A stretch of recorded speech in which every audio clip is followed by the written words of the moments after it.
Good morning, students. We have started biotechnology, and in my previous class, I have explained action of restriction enzyme, action of restriction endonuclease. वो enzyme के restriction enzyme के action के बारे में हमने study किया था. अब जब रिस्ट्रिक्शन एंजाइम से डीएनए के फ्रेगमेंट्स कट हो जाते हैं तो उनको कैसे सेपरेट करते हैं, उनको कैसे आइसोलेट करते हैं, वो अभी हम पढ़ेंगे. तो अब पढ़ेंगे हम separation and isolation of DNA fragments. ये डीएनए फ्रेगमेंट्स को जेल इलेक्ट्रोफोरेसिस तकनीक के द्वारा अलग अलग कर सकते हैं. इसमें क्या करते हैं, जैसे कि एक इसमें एगेरोस जेल का यूज़ किया जाता है. वो एक सीविड से ऑब्टेन करते हैं, उसको सीविड से प्राप्त करते हैं. एगेरोस जेल का यूज़ करते हैं. वो एक मैट्रिक्स की तरह, मीडियम की तरह काम करता है. और वो जो डीएनए के फ्रेगमेंट्स हैं, डीएनए जो कि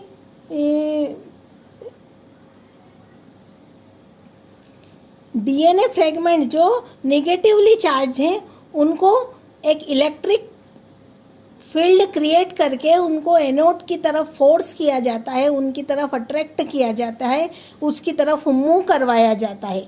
और इसमें एगेरोस जेल का यूज़ करते हैं. अब जो एगेरोस होता है एक नेचुरल पॉलीमर है. अब जब इसमें ये मूव करते हैं तो जितना स्मॉलर फ्रेगमेंट होगा, जितना छोटा फ्रेगमेंट होगा, उतना दूर मूव करेगा. और ये जो डीएनए के फ्रेगमेंट्स हैं, जब ये मूव करते हैं, और मूव करने के बाद ये तभी देखे जा सकते हैं जब इनको इथिडियम ब्रोमाइड से स्टेन किया जाए और फिर उसके बाद अल्ट्रावायलेट रेडिएशन से एक्सपोज किया जाए. तभी ये विजुलाइज होते हैं, तभी ये दिखाई देते हैं. अदरवाइज ये नहीं दिखाई देंगे. तो इनको देखने के लिए, विजुअलाइज करने के लिए पहले इसको इथिडियम ब्रोमाइड से स्टेन करते हैं और बाद में यूवी अल्ट्रावायलेट रेडिएशन से एक्सपोज करते हैं. तो ये ऑरेंज कलर के बैंड्स हमको दिखाई देते हैं. जितना छोटा फ्रेगमेंट होगा उतना ज़्यादा दूर मूव करता है. और उसके बाद इन फ्रेगमेंट्स को जेल से आइसोलेट करते हैं, एक्सट्रैक्ट करते हैं. इस प्रोसेस को इल्यूशन कहते हैं. ये प्रोसेस के बाद हमको डीएनए के फ्रेगमेंट ऑब्टेन होते हैं, जिनका यूज़ हम जेनेटिक इंजीनियरिंग में करते हैं. तो ये यहाँ एक जेल इलेक्ट्रोफोरेसिस का ये डायग्राम है, जिसमें ये दिखाया है कि ये कैसे ऑरेंज कलर के बैंड्स दिखाई देते हैं जेल इलेक्ट्रोफोरेसिस की प्रोसेस में. अब ये हमने जो बायोटेक्नोलॉजी के टूल्स में है, रिस्ट्रिक्शन एंजाइम की स्टडी की, कैसे जो डीएनए के फ्रेगमेंट्स हैं उनको सेपरेट करते हैं. Then we will study cloning vectors. अब हम क्या पढ़ेंगे, क्लोनिंग वेक्टर्स. सबसे पहले तो हम वेक्टर्स को समझेंगे. What are vectors. इसके लिए हमको फिर से रिकॉल करना होगा मॉस्किटो को हम जो है मलेरिया पैरासाइट के वेक्टर्स की तरह यूज़ करते हैं. वेक्टर कहते हैं. क्यों कहते हैं वेक्टर? क्योंकि ये एक जो मलेरिया पैरासाइट का जो माइक्रो ऑर्गेनिज्म है, उस माइक्रो ऑर्गेनिज्म को एक इन्फेक्टेड पर्सन से हेल्दी पर्सन में ट्रांसफ़र करता है. इसलिए इसको क्या बोलते हैं, मॉस्किटो को वेक्टर बोलते हैं. इसी तरीके से यहाँ पर अब हम क्लोनिंग वेक्टर का यूज़ करेंगे. क्लोनिक वेक्टर वर्ड का मतलब है वह जो कि ये जो वेक्टर है, क्लोनिंग वेक्टर है, ये एक ऑर्गेनिज्म के जीन को दूसरे ऑर्गेनिज्म के जीन में ट्रांसफ़र कर देता है, दूसरे ऑर्गेनिज्म में इंसर्ट कर देता है, उसमें डाल देता है. इसको बोलते हैं क्लोनिंग वेक्टर. तो क्लोनिंग वेक्टर क्या करता है, एक ऑर्गेनिज्म के जीन को दूसरे ऑर्गेनिज्म के जीन में ट्रांसफ़र कर देता है. इसलिए इसको क्लोनिंग वेक्टर कहते हैं. अब क्लोनिंग वेक्टर एक्चुअली में क्या होते हैं? क्लोनिंग वेक्टर के लिए हम प्लाज्मिड, बैक्टीरियोफेज या कुछ रेट्रोवायरस का यूज़ करते हैं. अभी यहाँ पर मैं आपको प्लाज्मिड के बारे में पढ़ाऊँगी. जैसा कि मैंने पहले समझाया था, what are plasmids. Plasmids are extra circular chromosomal substance of bacteria. Bacterial cell में जो एक्स्ट्रा क्रोमोसोमल डीएनए है उस और वो सर्कुलर शेप में होता है, उसको हम प्लाज्मिड कहते हैं। ये प्लाज्मिड जो है अपने आप रिप्लिकेट कर सकता है, ये ऑटोनोमस रिप्लिकेट करता है, स्वयं से रिप्लिकेट कर सकता है। ये जरूरी नहीं कि सभी बैक्टीरियल सेल में पाया ही जाए, पर इसमें कोई इसेंशियल जीन नहीं पाए जाते हैं, पर कुछ स्पेसिफिक जीन्स पाए जाते हैं जो बैक्टीरिया की नॉर्मल ग्रोथ के लिए रिक्वायर्ड नहीं है, पर वो स्पेसिफिक इन्वायरमेंट में उसके लिए बेनिफिशियल हो सकते हैं। ये देखिए बैक्टीरियल का नॉर्मल बैक्टीरियल क्रोमोसोम है। ये जो बैक्टीरियल क्रोमोसोम है इसमें तो इसेंशियल जीन्स होते हैं जो बैक्टीरिया के एग्जिस्टेंस के लिए, बैक्टीरिया के सर्वाइवल के लिए इसेंशियल होते हैं।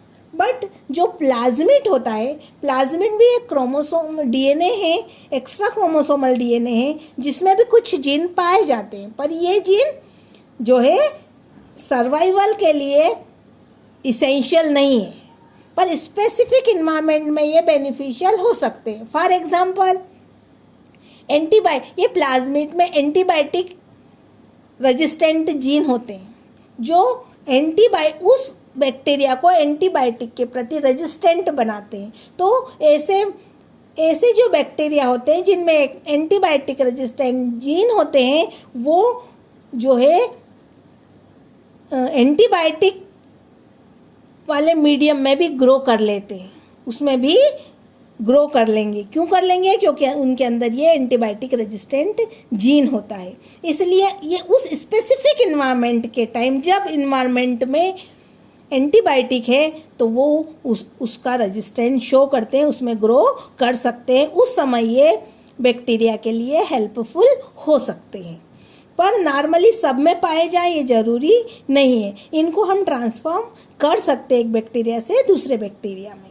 अब हम क्लोनिंग वेक्टर के जो स्पेशल फीचर्स के बारे में स्टडी करेंगे कि उसमें क्या क्या मेनली होना चाहिए, जो उसकी क्या क्या फीचर्स है, स्पेशल फीचर्स है। जैसे पहला है ओरिजिन ऑफ रिप्लिकेशन या ORI बोलते हैं अपन जिसको, origin of replication. Origin of replication एक साइट है, एक जगह है जहाँ से रिप्लिकेशन स्टार्ट होता है। आप जानते हैं रिप्लिकेशन मीन्स डीएनए से डीएनए का फॉर्मेशन होना, सेम टू एग्जैक्ट कॉपी का फॉर्मेशन होना, उसको बोलते हैं DNA replication. Origin of replication वो साइट है जहाँ से जो है रिप्लिकेशन स्टार्ट होता है। तो एक तो जो है क्लोनिंग वेक्टर में ओरिजिन ऑफ रिप्लिकेशन होना चाहिए, अदरवाइज वो रिप्लिकेट कैसे करेगा? वो सेल्फ रिप्लिकेट करता है, इसका मतलब है कि उसमें ORI है। उसके बाद सिलेक्टेबल मार्कर। सिलेक्टेबल मार्कर्स का मतलब होता है कि वो चीज़ जो सिलेक्ट करती है कि ये ट्रांसफॉर्म है या नॉन ट्रांसफॉर्म सेल। कोई दो सेल है, उसमें हम कैसे आइडेंटिफाई करेंगे, कैसे डिस्टिंग्विश करेंगे, उसमें मदद करते हैं ये selectable marker. Selectable markers generally पहले इनको यूज़ करते थे, वो थे antibiotic resistant gene. Antibiotic resistant gene से हम पता लगा लेते हैं, उनकी प्रेजेंस से पता लगाते हैं कि ये ट्रांसफॉर्म जीन है या नॉन ट्रांसफॉर्म जो है बैक्टीरियल सेल है। तो उसके लिए उनको बोलते हैं selectable marker. Generally antibiotic resistant genes are used as selectable marker. Suppose E coli bacteria है, उसमें नॉर्मली जो है रेजिस्टेंट एंटीबायोटिक रेजिस्टेंट जीन नहीं है, पर जब हम उसमें रेजिस्टेंट जीन या प्लाज्मिड्स को ट्रांसफॉर्म करते हैं तो वो एंटीबायोटिक रेजिस्टेंट हो जाते हैं। पर हम उनको कैसे डिस्टिंग्विश करेंगे, कैसे सिलेक्ट करेंगे कि विच सेल इज ट्रांसफॉर्म्ड सेल है और विच इज़ नॉन ट्रांसफॉर्म? तो उनको पहचानने के लिए हम मीडियम में या हम इन्वायरमेंट में एंटीबायोटिक डालेंगे। जो उसमें सर्वाइव कर पाएगा वो ट्रांसफॉर्म जीन होगा, जो नॉन ट्रांसफॉर्म जीन होंगे वो सरवाइव नहीं कर पाएंगे। पर ये सिलेक्टेबल मार्कर का यूज़ किया जाता है। आजकल जो सिलेक्टेबल मार्कर्स होते हैं वो जो है दूसरे सिलेक्टर मार्कर भी यूज़ होने लगे हैं। थर्ड फीचर है रिकॉग्निशन साइट या क्लोनिंग साइट। ये रिकॉग्निशन साइट किसी वेक्टर में किसी रिस्ट्रिक्शन एंजाइम के लिए सिंगल रिकॉग्निशन साइट होना चाहिए। अगर more than one recognition site है किसी एक एंजाइम के लिए तो जो हमारा जेनेटिक इंजीनियरिंग प्रोग्राम है वो थोड़ा ज़्यादा कॉम्प्लिकेटेड हो जाता है, क्योंकि ये रिकॉग्निशन साइट या कई रिकॉग्निशन साइट उसको कई फ्रेगमेंट्स में प्लाज्मिड को कई टुकड़ों में तोड़ देती है। इससे हमारा जेनेटिक इंजीनियरिंग प्रोग्राम थोड़ा कॉम्प्लिकेटेड हो जाएगा। तो किसी भी रिस्ट्रिक्शन एंजाइम के लिए एक रिकॉग्निशन साइट होना चाहिए। रिकॉग्निशन साइट हम पहले ही पढ़ चुके हैं। रिकॉग्निशन साइट मीन्स वो पेंड्रोमिक वो सीक्वेंस जो होती है उसको पहचानता है और उसको वहाँ से कट करता है वो एंजाइम। तो और इसी साइट पर हम किसी दूसरे जीन को इंसर्ट कर सकते हैं, उसको यहाँ पर लगा सकते हैं। तो ये जो रिकॉग्निशन साइट है यहाँ पर ही हम किसी दूसरे जीन को इंसर्ट कर सकते हैं। और उसके बाद जो फर्स्ट क्रिएटेड जो था प्लाज्मिड जो वेक्टर था, फर्स्ट क्रिएटेड वेक्टर, उसका नाम था PBR322। आज हम इसके बारे में पढ़ेंगे, स्टडी करेंगे। PBR322 सबसे पहले इसका नाम क्यों किया ये PBR322 क्यों? P फॉर प्लाज्मिड, चूंकि ये प्लाज्मिड है इसलिए इसको नाम दिया P। BR ये दो साइंटिस्ट है, बोलिवर एंड रोड्रिगेज। ये जो दो साइंटिस्ट के नाम पर BR दिया है, जिनने इसको खोज की, जिसने इसको क्रिएट किया था, उनके नाम पर। और 322 ये सीक्वेंस है जो कि ये सीक्वेंस से हम किसी दूसरे प्लाज्मिड से इसको डिस्टिंग्विश कर सकते हैं, पहचान सकते हैं अलग। ये अलग अलग प्लाज्मिड को ये नंबर दिए जाते हैं ताकि उनको पहचानने में आसानी रहे। ये उनका सीक्वेंस का नंबर होता है जिस आधार पे वो खोज किए जाते हैं, निकाले जाते हैं। तो ये है जो है PBR322, ये फर्स्ट जो क्लोनिंग वेक्टर है जिसको क्रिएट किया गया था। अब इसमें जो है एक मैंने जैसा बताया ओरिजिन ऑफ रिप्लिकेशन, ये ओरिजिन ऑफ रिप्लिकेशन हो रहा है। इसमें एक ओराई होता है जहाँ से ये रिप्लिकेशन स्टार्ट होता है। और एक बात यहाँ क्लियर हो जाना चाहिए कि ये ओराई जो है रिप्लिकेशन को तो स्टार्ट करता है, साथ में कितनी कॉपी जो इसकी कॉपी बनेगी प्लाज्मिड की, कितनी वेक्टर की कॉपी बनेगी वो भी नंबर भी डिसाइड करता है। इसलिए हमको वो ओराई को सिलेक्ट करना चाहिए जो हाई नंबर ऑफ कॉपीज को सपोर्ट करता हो जिसका ओराई, ताकि हमको ज़्यादा से ज़्यादा उसकी कॉपी मिले। ये जो PBR322 है ये 15 जो है तक की कॉपी कर सकता है। अब ये ओराई है। फिर सिलेक्टेबल मार्कर यहाँ पर दो है, देखिए। ये लिखा है AMP मतलब एम्पिसिलिन और TETR मतलब ये टेट्रासाइक्लिन और एम्पिसिलिन के लिए रेजिस्टेंट जीन है। ये एंटीबायोटिक रेजिस्टेंट जीन है, ये एम्पिसिलिन रेजिस्टेंट जीन है। और ये वाला जो TETR ये है टेट्रासाइक्लिन रेजिस्टेंट जीन। ये दो रेजिस्टेंट जीन है। और इसमें ये देखिए PST first, PVU first, EcoRI first, ये सब जो एंडोन्यूक्लियस है, ऐसे जो रिस्ट्रिक्शन एंजाइम है, रिस्ट्रिक्शन एंडोन्यूक्लियस के नाम है। एक ही प्लाज्मिड में कई सारे जो रिस्ट्रिक्शन एंजाइम के लिए साइट हो सकती है, जरूरी नहीं कि एक के लिए हो। एक प्लाज्मिड में कई सारे, अभी इसमें 8 जो है एंडोन्यूक्लियस के नाम लिखे हुए हैं, पर मोर देन, ये जो CBSE की जो बुक है उसमें 8 है लिखा हुआ है, NCERT की बुक में, पर अभी तक मोर देन 40 जो है एंडोन्यूक्लियसेस जो है कि साइट यहाँ पर रिस्ट्रिक्शन साइट खोजी गई है, या रिकॉग्निशन साइट जो है खोज हो गई है, पर यहाँ पर 8 दिया हुआ है, इसलिए हम यही पढ़ेंगे। तो यहाँ पर PST first, PVU first, EcoRI first, ये सब वो प्लेस है जहाँ पर उनकी साइट से, ये CLA first, hind third, BAMH first, SAL first, PVU second. और ये एक होता है,